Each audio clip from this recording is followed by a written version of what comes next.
નમસ્કાર, પલ એક્સપ્રેસ ન્યૂઝમાં આપનું સ્વાગત છે। સુરતમાં માતા પિતા માટે લાલબત્તી સમાન કિસ્સો સામે આવ્યો। મોબાઈલમાં ગેમ બાબતે પિતાએ સંતાનોને ઠપકો આપતા 3 ભાઈ બહેનો ઘર છોડી ચાલ્યા ગયા।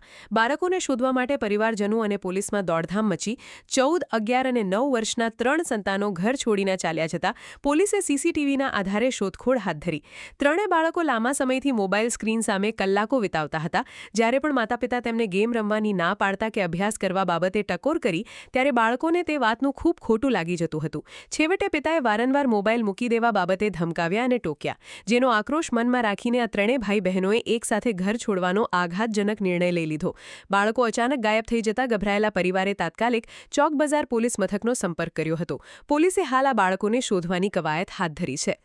ચોક બજાર પોલીસ સ્ટેશન વિસ્તારમાં રહેતા એક ફરિયાદી ભાઈ જે ટેક્સટાઇલ વિભાગમાં મજૂરી કરી પોતાના પરિવારનું ગુજરાન ચલાવી રહ્યા છે અને પોતાના પરિવાર સાથે અમારા પોલીસ વિસ્તારમાં રહી રહ્યા છે। એમને આવી અને અમારી સમક્ષ એક ફરિયાદ કરેલી છે કે એમના 3 બાળકો છે, ઉંમર વર્ષ 14, 11 અને 9। એ 3 બાળકો થોડુંક મોબાઈલમાં ફ્રી ફાયર અને અલગ અલગ પ્રકારની ગેમ્સ રમવાના આદતી હતા। તો એમને વારંવાર એમને ઠપકો આપતા હતા અને ઠપકાથી એમને થોડુંક લાગી આવ્યું છે અને લાગી આવ્યું છે તો સવારે 4 વાગે ઘરેથી થોડાક કપડાં અને થોડાક નાણાં લઈ અને ઘરેથી નીકળી ગયેલા છે। તો એમની એ જે અમને રજૂઆત કરી એ આધારે અમે અમારા પોલીસ સ્ટેશન ખાતે આ વાતને બહુ ગંભીરતાથી લઈ અને એક ગુનો રજીસ્ટર કર્યો છે। ગુનો રજીસ્ટર કર્યા બાદ તેમને ટ્રેસ કરવા માટે લગભગ 5 જેટલી ટીમો બનાવેલી છે।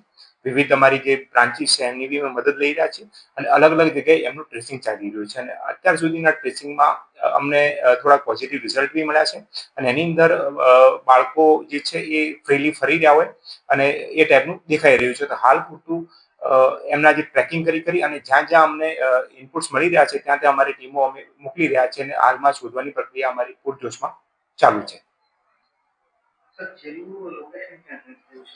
એ હાલ તપાસના ભાગરૂપે અમે જાહેર નહીં કરી શકીએ, પરંતુ જે છેલ્લું લોકેશન મળ્યું છે એમાં બી અમારી અત્યારે બીજી ટીમ અમે તરત જ રવાના કરી દીધી છે। Thank you.